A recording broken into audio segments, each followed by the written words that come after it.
Good evening, students. So, this is our lecture number 11 of the Bharati Sakshi Diniyam 2023. And in this lecture, we are going to start our discussion upon oral evidence. ठीक है, दो lectures हमें लगेंगे oral evidence को conclude करने में. Then we will move towards documentary evidence. ठीक है. एंड अगर आप मेरे लेक्चर को पहली बार देख रहे हैं तो मैं आपको बता दूं कि जो भी मैं ये लेक्चर्स बनाता हूं इसके नोट्स मैं पैरेलली टेलीग्राम ग्रुप में अपलोड करता हूं. अलॉन्ग विद दैट जो भी रीसेंट अपडेट्स होते हैं एग्जामिनेशंस के रिगार्डिंग उसकी भी अपडेट मैं ग्रुप में डालते रहता हूं, तो उसको आप लोग ज्वाइन कर लीजिए. ग्रुप का लिंक आपको इस वीडियो के डिस्क्रिप्शन में मिल जाएगा. ठीक है. Oral evidence. तो ओरल एविडेंस जो है इसकी डेफिनेशन आपको मिलती है सेक्शन 2 क्लॉज ई सब क्लॉज 1 के अंदर. मैंने आपको कुछ पिछले लेक्चर्स में एविडेंस और फैक्ट के बीच में क्या डिफरेंस होता है ये आपको समझाया था. ठीक है. एक बार फिर से मैं आपको बता देता हूं. फैक्ट क्या होता है? Fact can only be categorized into two categories, or the fact can only be classified into two categories. The fact can either be a physical fact or it is a mental fact. Physical fact हम किसे कहते हैं? Anything, state of thing or relation of things which can be perceived through senses. ठीक है. And mental fact हम किसे कहते हैं? Anything which can be anything which a person is conscious about. तो फिजिकल फैक्ट में एसेंशियल एलिमेंट क्या है? सेंसेस और परसीव्ड थ्रू सेंसेस. मतलब कि आपके आंख, नाक, कान जो आपके सेंसेस हैं, अगर आप उससे किसी भी फैक्ट को परसीव करते हो, ऑब्जर्व करते हो, तो उसे हम फिजिकल फैक्ट कहते हैं. मेंटल फैक्ट हम किसे कहते हैं? ऐसा कोई भी फैक्ट जिसके लिए आप कॉन्शियस हो. कॉन्शियस हो मतलब क्या? जो आपके दिमाग में चल रहा हो. For example knowledge, for example motive, for example intention. ये सारी की सारी चीजें क्या होती है? ये मेंटल फैक्ट होती है. एंड फिजिकल फैक्ट लाइक मान लो ए ने बी को चाकू मारा है, सी ने ए को बी को चाकू मारते हुए देखा है, तो ये एक फिजिकल फैक्ट है. बिकॉज ये जो पूरा एक्ट है इसको सी ने अपने सेंसेस से ऑब्जर्व किया है. ये आपको पता है. फैक्ट क्लियर हो गया. फिर फैक्ट और एविडेंस में क्या डिफरेंस होता है ये मैंने आपको समझाया था. ठीक है. एविडेंस क्या होता है? एविडेंस हम देते हैं किसी भी रेलेवेंट फैक्ट या फैक्ट इन इशू को प्रूव करने के लिए. और जब एविडेंस के थ्रू वो रेलेवेंट फैक्ट या फैक्ट इन इशू प्रूव हो जाता है तो वो relevant fact in itself become a evidence. And that's why we call relevant fact as circumstantial evidence. ठीक है. एक नाम और है रेलेवेंट फैक्ट का, एविडेंशियरी फैक्ट्स. ठीक है. तो फैक्ट और एविडेंस के बीच में आपको डिफरेंस क्लियर हो गया ना. फैक्ट दो प्रकार के होते हैं, मीन्स एंड इंक्लूड्स यूज हुआ था.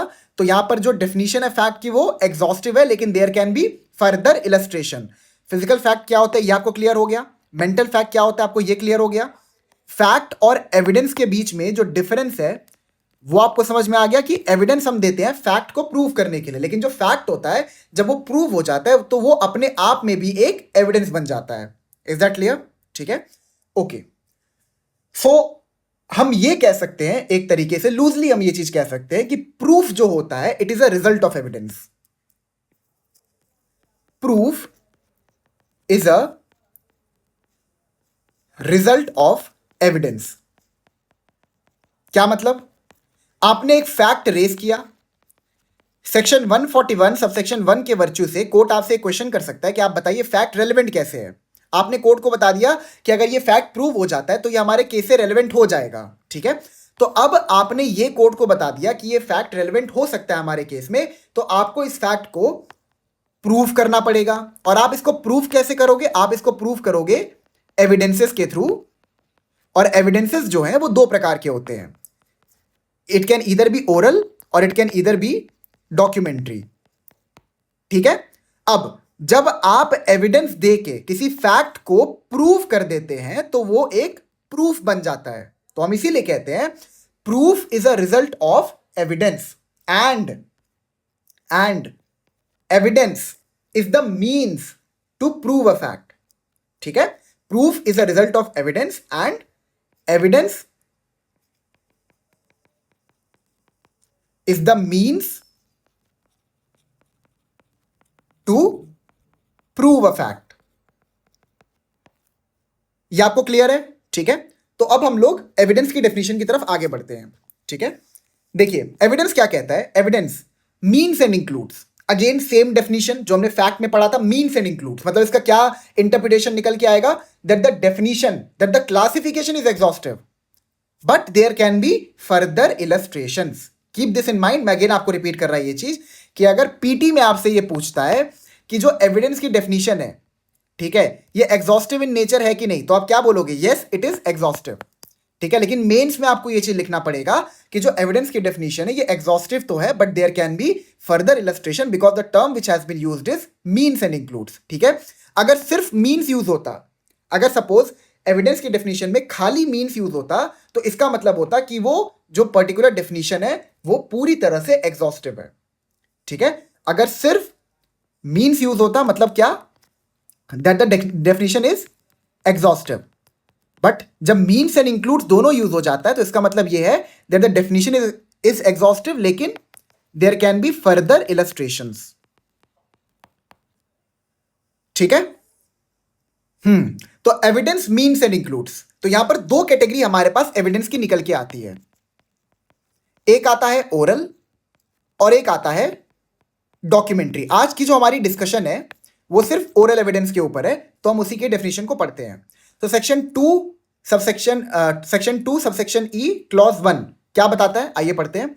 All statements including statements given electronically which the court permits or requires to be made before it by witnesses in relation to matters of fact under inquiry and such statements are called oral evidence। अब ये जो particular definition हमें oral evidence की provide की गई है इसको हमें थोड़ा तोड़ तोड़ के समझना पड़ेगा, तब जाके हमें अच्छे समझ में आएगा, ठीक है। तो पहले ये क्या कहता है, all statements including statements given electronically. क्या हमारे पास भारतीय साक्ष्य अधिनियम के अंदर इलेक्ट्रॉनिकली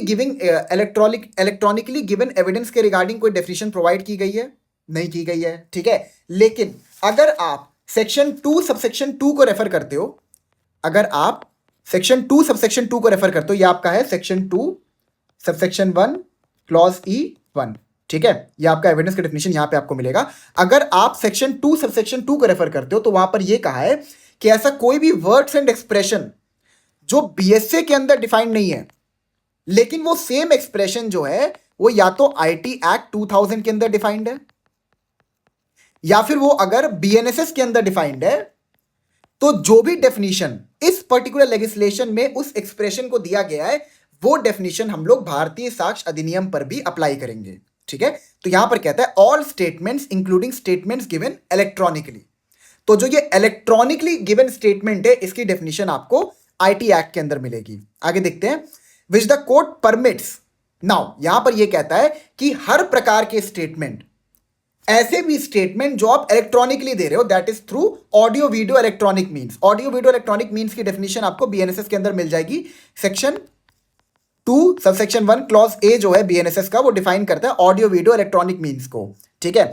तो यहां पर ये कह रहा है all statements including statements given electronically यानी through like video conferencing which the court permits, मतलब आप या तो फिजिकली प्रेजेंट होके कोर्ट में स्टेटमेंट दे रहे हो या फिर हम आपको अलाउ कर रहे हैं कि आप इलेक्ट्रॉनिकली एविडेंस दे रहे हो। जैसे मैं आपको बताता हूं, पोक्सो के केस में क्या होता है, जो विक्टिम होती है ना उसको कोर्ट में नहीं बुलाया जाता अपना एविडेंस देने के लिए, रेदर क्या होता है उसको ऑडियो वीडियो इलेक्ट्रॉनिक मीन्स के थ्रू कनेक्ट कर दिया जाता है जहां पे वो कोर्ट से डायरेक्ट 1-to-1 कन्वर्सेशन करती है एंड उससे वकील सवाल जवाब करता है और वो उसका जवाब इलेक्ट्रॉनिकली देती है, यानी ऑडियो वीडियो इलेक्ट्रॉनिक मीन्स के थ्रू देती है। क्योंकि देखिए होता क्या है, जो पोक्सो के विक्टिम होते हैं वो ऑलरेडी बहुत ज़्यादा ग्रीफ स्ट्रिकन होते हैं, ठीक है, ऑलरेडी बहुत ज़्यादा ट्रॉमेटाइज्ड होते हैं। अब उनको अगर आप कोर्ट में बुलाओगे और कोर्ट में उनसे कहोगे कि आइए आप सवालों के जवाब दीजिए और वकील उनसे सवाल कर रहा है, तो मतलब बहुत पैनिक वाली सिचुएशन हो जाएगी उनके लिए।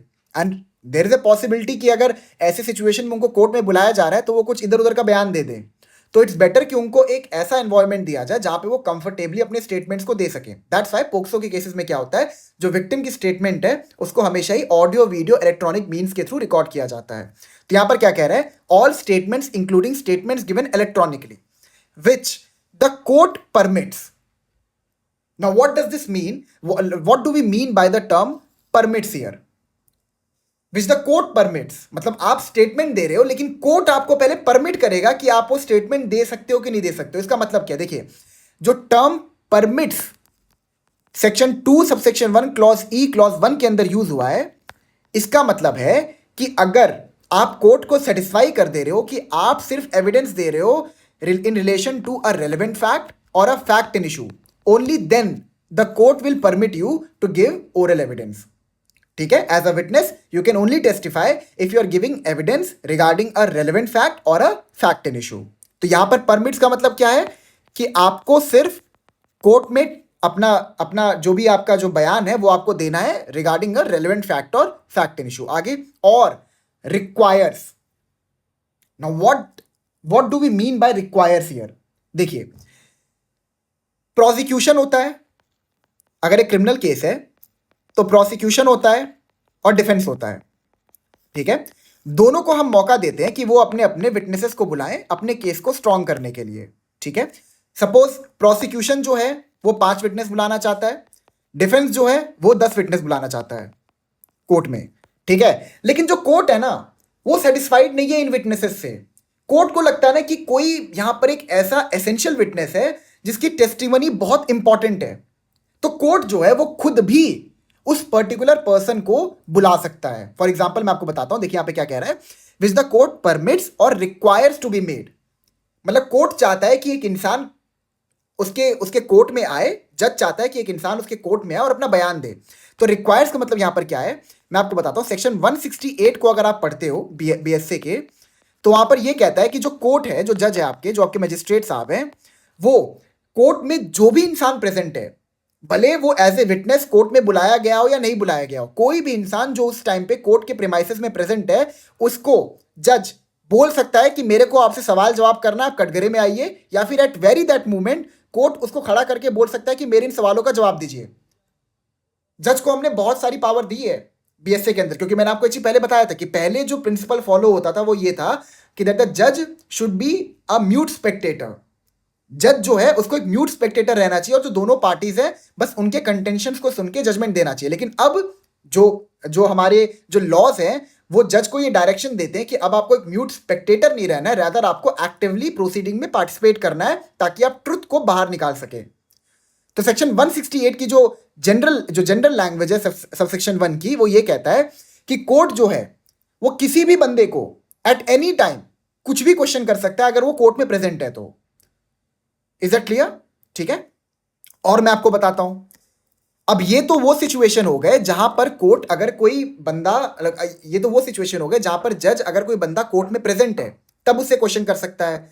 बट अगर मान लो वो बंदा कोर्ट में प्रेजेंट ही नहीं है तो जज उससे क्वेश्चन कैसे करेगा? बट जज को ये चीज लगता है कि इस पर्टिकुलर पर्सन का जो एविडेंस है, जो ओरल एविडेंस है, वो बहुत इंपॉर्टेंट है ट्रुथ तक पहुंचने के लिए। तो bye virtue of section 348 BNSS, एक क्रिमिनल केस में जो जज है वो किसी भी इंसान को समन कर सकता है एज अ कोर्ट विटनेस। ये हम लोग पढ़ेंगे, बहुत डिटेल में पढ़ेंगे 348 बीएनएसएस को। ठीक है, मैं बस आपको लूजली ये चीज समझा दे रहा कि रिक्वायर्स का मतलब यहां पर ये है कि हमने जज को ये पावर दी है कि वो किसी भी इंसान से किसी भी टाइम पर कोई भी सवाल कर सकता है ट्रुथ तक पहुंचने के लिए। एंड अलॉन्ग विद दैट वो किसी भी इंसान को समन कर सकता है, प्रोसीडिंग में बुला सकता है, डेट जो भी नेक्स्ट डेट ऑफ हियरिंग है उस पर बयान देने के लिए।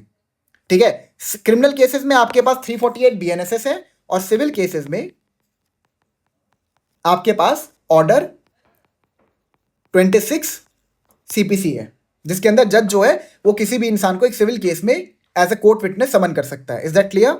ठीक है, तो रिक्वायर्स का मतलब आपको समझ में आ गया, परमिट्स का मतलब आपको समझ में आ गया। परमिट्स का मतलब ये है कि अगर आप स्टेटमेंट देना चाहते हो, अगर आप ओरल एविडेंस देना चाहते हो कोर्ट में, तो आप सिर्फ तब दे सकते हो अगर आप रेलेवेंट फैक्ट या फैक्ट इन इशू के रिगार्डिंग कोई स्टेटमेंट दे रहे हो। तो रिक्वायर्स का मतलब ये है कि अगर किसी एसेंशियल विटनेस को प्रोसिक्यूशन या डिफेंस दोनों ने समन नहीं किया है तो उसके बावजूद जज के पास ये पावर है कि वो किसी भी इंसान को किसी भी टाइम पर समन कर सकता है, अलॉन्ग विद दैट किसी भी समय किसी भी टाइम पर किसी भी इंसान से वो सवाल भी कर सकता है।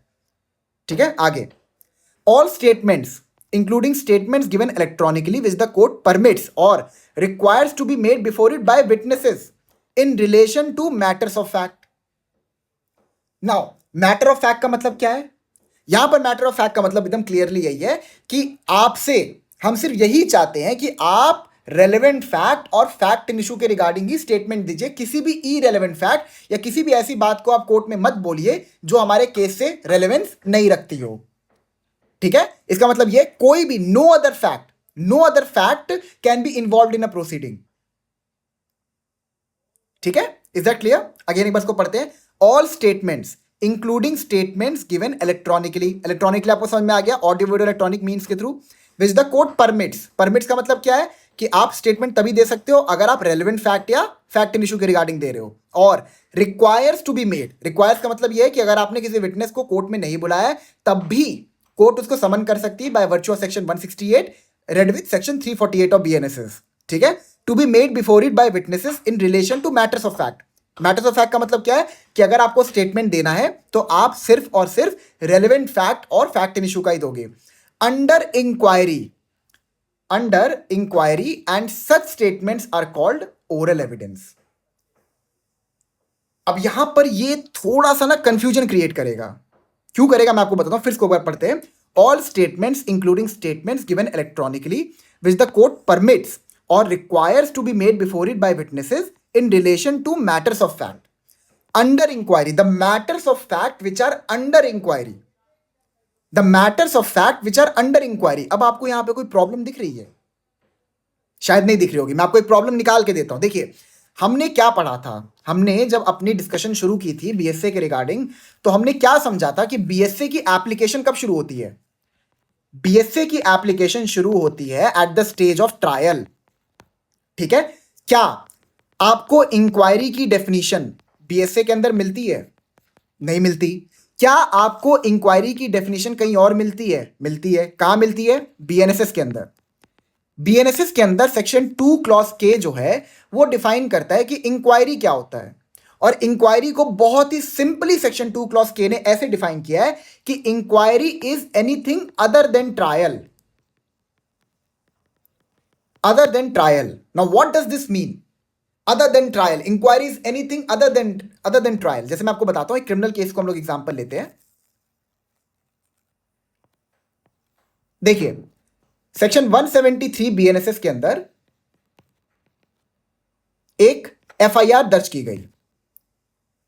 ठीक है, एक एफआईआर दर्ज हुई 173 के अंदर। उसके बाद 193 के अंदर आपका चार्जशीट सबमिट हुआ। मैं बहुत लूजली बता रहा हूं, आपको बहुत डिटेल में नहीं बता रहा। ठीक है, उसके बाद सेक्शन 210 के अंदर जो मजिस्ट्रेट है उसने कॉग्निजेंस लिया। फिर कॉग्निजेंस लेने से आपका फ्रेमिंग ऑफ चार्जेस तक का जो स्टेज है, इसे हम कहते हैं इंक्वायरी। ठीक है, इसे हम कहते हैं इंक्वायरी। ये पूरा इंक्वायरी का स्टेज है। ठीक है, अब मेरी बात को ध्यान समझिएगा। इंक्वायरी जो है जब वो खत्म होती है तब ट्रायल शुरू होता है। और बीएसए की एप्लीकेशन कब शुरू होती है? ट्रायल के दौरान। जब ट्रायल शुरू होता है तब बीएसए की एप्लीकेशन भी शुरू हो जाती है। बट यहां पर जो हमें सेक्शन 2 सबसेक्शन 1 क्लॉज ई सब क्लॉज 1 के अंदर जो डेफिनेशन है वहां पे क्या कह रहा है? In relation to matters of fact under inquiry. अब एक बात बताइए, जब बीएसए की एप्लीकेशन इंक्वायरी के टाइम पे होती ही नहीं है तो फिर यह डेफिनेशन गलत नहीं हुआ? देखिए, कहीं ना कहीं देखा जाए तो डेफिनेशन गलत है। ठीक है, और रैदर जो यहां पे टर्म इंक्वायरी है इसको हम ट्रायल पढ़ेंगे। ठीक है, हम इसको ट्रायल पढ़ेंगे। क्यों? क्योंकि हमने अभी पढ़ा सेक्शन 2 क्लॉज के अंदर कि इंक्वायरी और ट्रायल ये दोनों ओवरलैप नहीं होते। इंक्वायरी एंड ट्रायल दोनों सेपरेट है, और जब इंक्वायरी खत्म होता है तब ट्रायल शुरू होता है। ठीक है, और हमने ये भी समझा है कि बीएसए की जो एप्लीकेशन है वो कब शुरू होती है? वो ट्रायल के दौरान शुरू होती है। जो एविडेंसेस होते हैं, जो ओरल एविडेंस होते हैं, कब रिकॉर्ड होते हैं? ट्रायल के दौरान ही होते हैं ना, इंक्वायरी के दौरान तो होते नहीं है। तो यहां पर क्या कह रहा है? Witnesses in relation to matters of fact under inquiry. तो जो ये टर्म इंक्वायरी है इसको हम लिबरली इंटरप्रेट करेंगे और इसको हम ट्रायल पढ़ेंगे। Is that clear? So matters of fact under trial and such statements are called oral evidence. Is that clear? ठीक है, एक बार इसको दोबारा मैं आपको पूरा एक बार समझा देता हूं।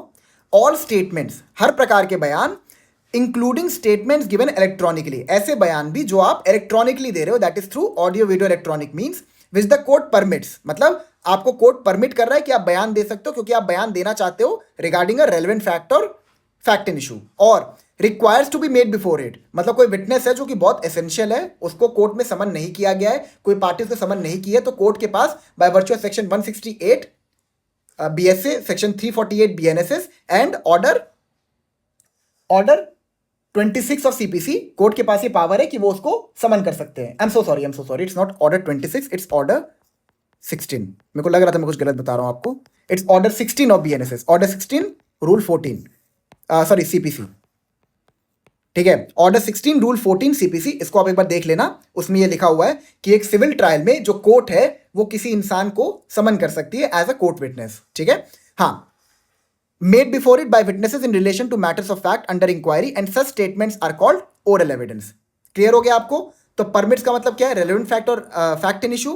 रिक्वायर्स का मतलब यहां पर क्या है कि कोर्ट किसी को एज ए कोर्ट विटनेस भी बुला सकता है, ठीक है। मैटर ऑफ फैक्ट का मतलब ये कि जो बयान आप दे रहे हो वो सिर्फ रेलेवेंट फैक्ट और फैक्ट इन इशू के रिगार्डिंग होना चाहिए। और इंक्वायरी को हम कैसे पढ़ेंगे? ट्रायल की तरह। क्यों? क्योंकि हमने अभी समझा कि इंक्वायरी की डेफिनेशन होती है अदर देन ट्रायल, और जब इंक्वायरी और ट्रायल ओवरलैप नहीं कर सकता, और बीएससी की एप्लीकेशन क्योंकि ट्रायल के दौरान ही सिर्फ होती है, इसीलिए हम इंक्वायरी को यहां पर ट्रायल पढ़ेंगे। Is that clear? ठीक है। एंड सच स्टेटमेंट्स, और ऐसे बयान को हम कहेंगे ओरल एविडेंस।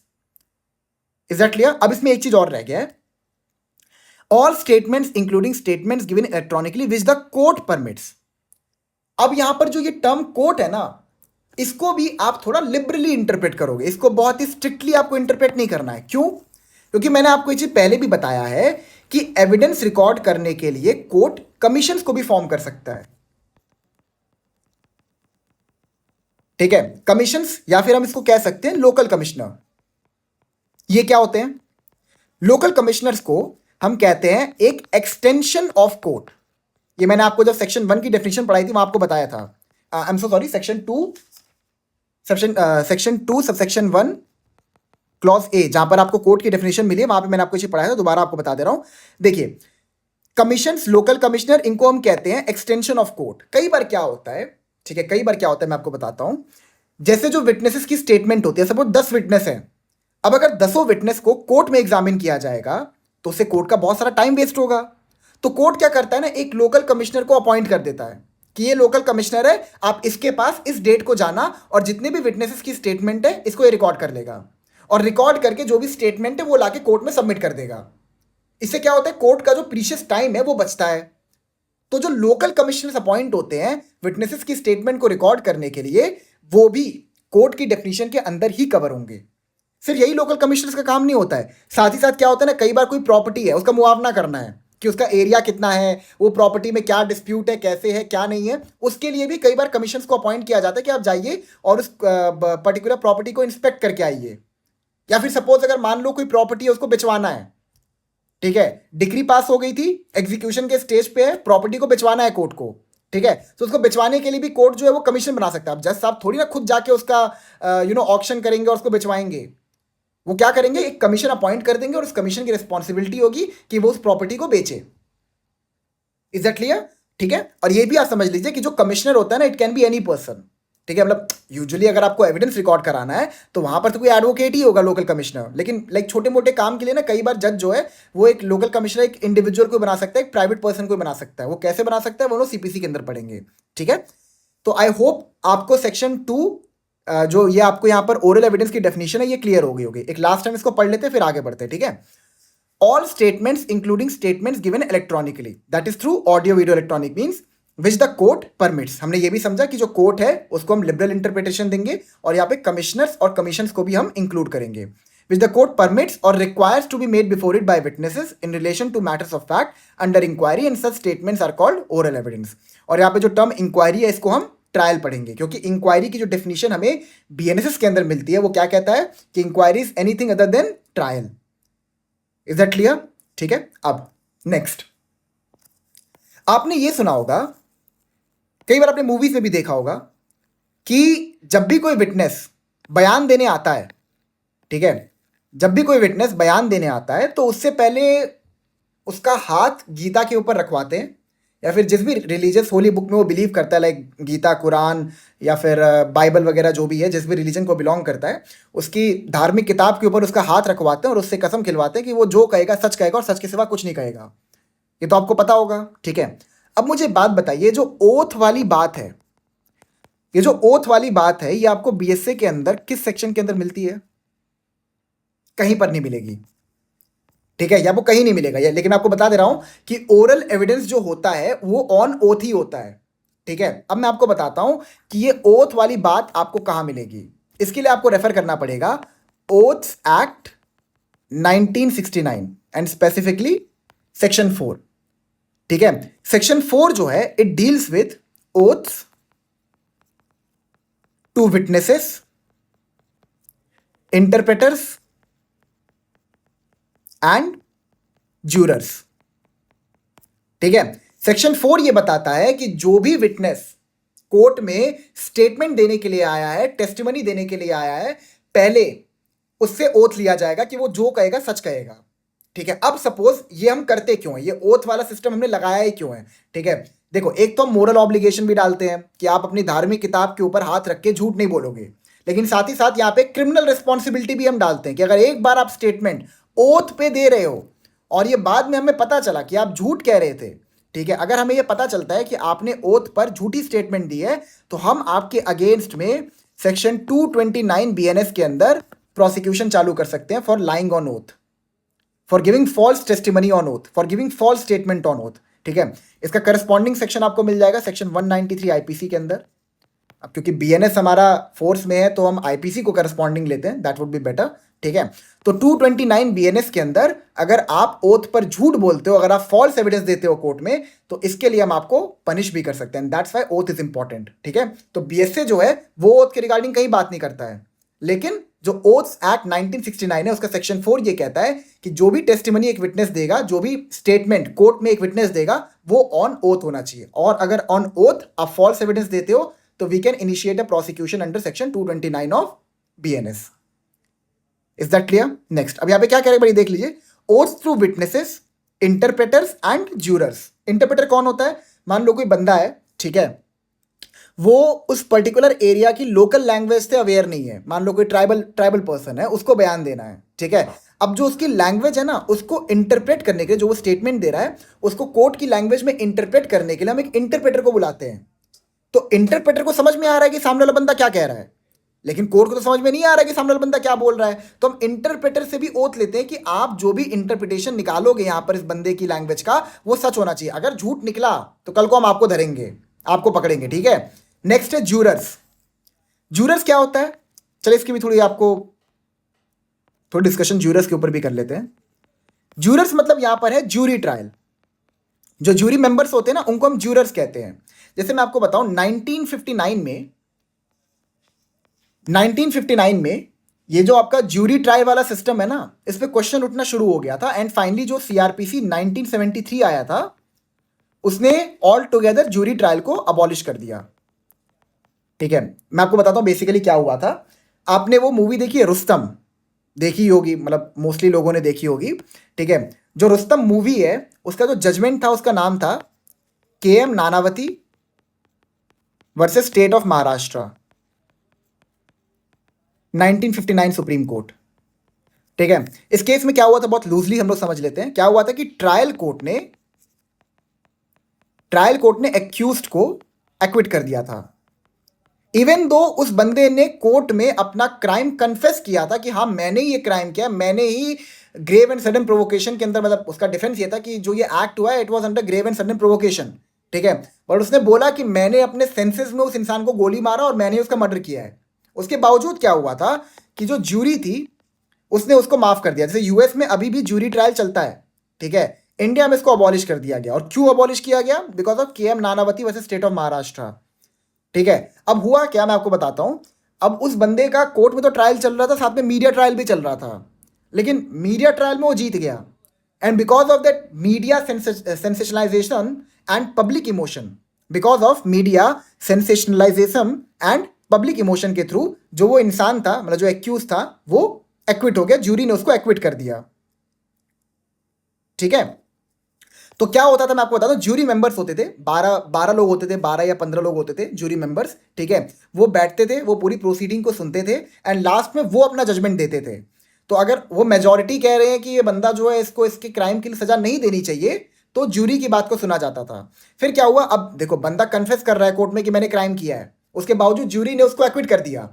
तो जो ये मैटर है ये हाई कोर्ट में गया, और फिर हाई कोर्ट ने कहा कि भैया देखो मीडिया ट्रायल के चलते ये बंदा बच गया यहाँ पे। फिर ये मैटर सुप्रीम कोर्ट में गया और सुप्रीम कोर्ट ने ये कहा कि ज्यूरी ट्रायल को अबॉलिश करने की आवश्यकता है। अलॉन्ग विद दैट मैं आपको बताता हूँ, जो लॉ कमीशन ऑफ इंडिया है, इसकी 14th रिपोर्ट जो कि 1958 में आई थी, और जो इसकी 41st रिपोर्ट है जो कि 1969 में आई थी, इसमें भी इस रिगार्डिंग बातें की गई थी कि ज्यूरी ट्रायल को अबॉलिश करने की बहुत आवश्यकता है। इंडिया में ज्यूरी ट्रायल सर्वाइव नहीं कर पाएगा। एंड ये जो यहाँ पर रिकमेंडेशन थे लॉ कमीशन ऑफ इंडिया के, इसको पार्लियामेंट ने एक्सेप्ट कर लिया था, एंड फाइनली सीआरपीसी 1973 इनैक्ट करके ज्यूरी ट्रायल को ऑल टुगेदर एग्जॉस्टिवली अबॉलिश कर दिया गया। Is that clear? तो ज्यूरस आपको समझ में आ गया? ज्यूरस मतलब वही जो बंदे बैठते हैं ना ज्यूरी ट्रायल में, उसको हम कह रहे हैं। तो अब ये टर्म यूज होता है अभी भी ओथ्स एक्ट के अंदर, लेकिन ये एकदम इनफ्रक्चुअस हो चुका है क्योंकि इंडिया में अब ज्यूरी ट्रायल है ही नहीं। Is that clear? ओके, तो आपको समझ में आ गया ना यहाँ पर हर चीज, कि ओथ के रिगार्डिंग जो है वो ओथ्स एक्ट के अंदर बात किया है, ठीक है। एंड जो भी इसमें टर्म्स यूज हुए हैं ओरल एविडेंस के अंदर, like inquiry, matter of fact, ठीक है, रिक्वायर्ड, ये सारे टर्म्स मैंने आपको अच्छे समझा दिया। अब एक लास्ट टॉपिक हम लोग आज का कर लेते हैं, and that is the difference between oral evidence and oral account.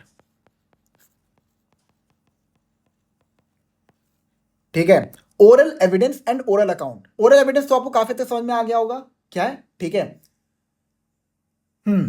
तो ओरल एविडेंस हमने क्या समझा? अभी लूजली हमने यही समझा ओरल एविडेंस को, कि जब भी कोई इंसान कोई स्टेटमेंट देता है इन रिलेशन टू प्रूव, मतलब basically to prove a relevant fact और फैक्ट एन इशू, ठीक है, तो उसे हम ओरल एविडेंस कहते हैं ना। ओरल अकाउंट क्या होता है मैं आपको बताता हूं। ओरल अकाउंट जो है it relates to secondary evidence, ठीक है। Oral account it relates to secondary evidence,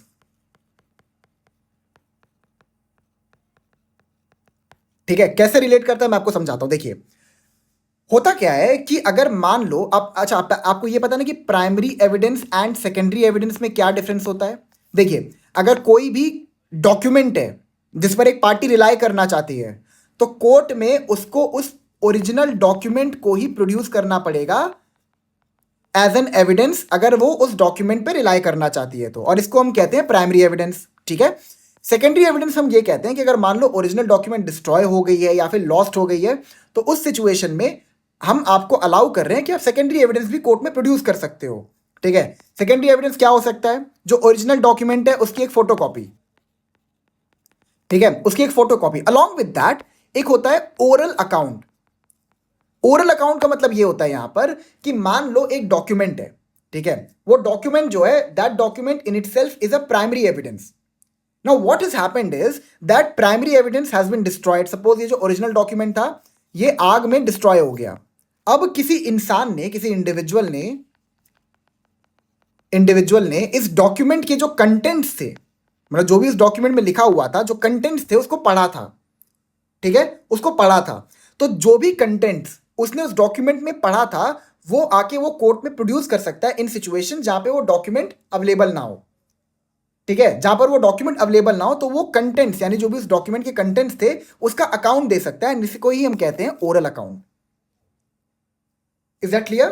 ठीक है, तो कोई भी इंडिविजुअल है जिसने एक डॉक्यूमेंट को देखा है जो कि एज एन एविडेंस कोर्ट में प्रोड्यूस किया जाना है, लेकिन जो प्राइमरी डॉक्यूमेंट है वो डिस्ट्रॉय हो चुका है या फिर वो लॉस्ट हो चुका है, तो उस सिचुएशन में अगर किसी इंसान ने उस डॉक्यूमेंट को पढ़ा है तो वो कोर्ट में आके अपना बयान दे सकता है कि मैंने इस डॉक्यूमेंट के कंटेंट्स पढ़े थे और ये इस डॉक्यूमेंट के कंटेंट्स हैं, और इसको हम कहते हैं oral account. Is that clear? तो आई होप आपको सब कुछ समझ में आ गया होगा। तो सम अप करते हैं अपने टॉपिक को आज के ओरल एविडेंस के, ठीक है। पहले हमने देखा कि एविडेंस की जो डेफिनेशन है ये एग्जॉस्टिव है, ये एग्जॉस्टिव नहीं है, rather it is like there can be further illustrations. Evidence can only be classified into two categories, that is oral evidence और डॉक्यूमेंट्री एविडेंस, ठीक है। ओरल एविडेंस की स्टेटमेंट, ओरल एविडेंस की डेफिनेशन को पढ़ के हमें क्या समझ में आया कि it is an statement which can either be given electronically और थ्रू फिजिकली, ठीक है, जो कि कोर्ट परमिट करे, जबकि वो इन द सिचुएशन जब वो एविडेंस जो है it relates to a relevant fact in issue, या फिर अगर कोर्ट चाहे रिक्वायर्स तो वो किसी इंसान को कोर्ट जज जो है वो कोर्ट में बुला भी सकता है कि आप आइए अपना एविडेंस दीजिए, ओरल एविडेंस दीजिए, ठीक है। और इंक्वायरी जो टर्म इसमें यूज हुआ है इसको हम कैसे पढ़ेंगे? एज अ ट्रायल हम इसको यहाँ पे एक लिबरल इंटरप्रिटेशन देंगे और इंक्वायरी को हम ट्रायल पढ़ेंगे, ठीक है। ओके, हाँ ये मैं आपको दिखाना चाह रहा था ओरल अकाउंट्स का डेफिनेशन सेकेंडरी एविडेंस के अंदर। हाँ, oral accounts of the contents of a document given by some person who has himself seen it. जो मैंने अभी आपको नीचे ओरल अकाउंट्स का जो एक्सप्लेनेशन दिया है ये आपको सेक्शन 58 क्लॉज 5 के अंदर मिल जाएगा। Is that clear?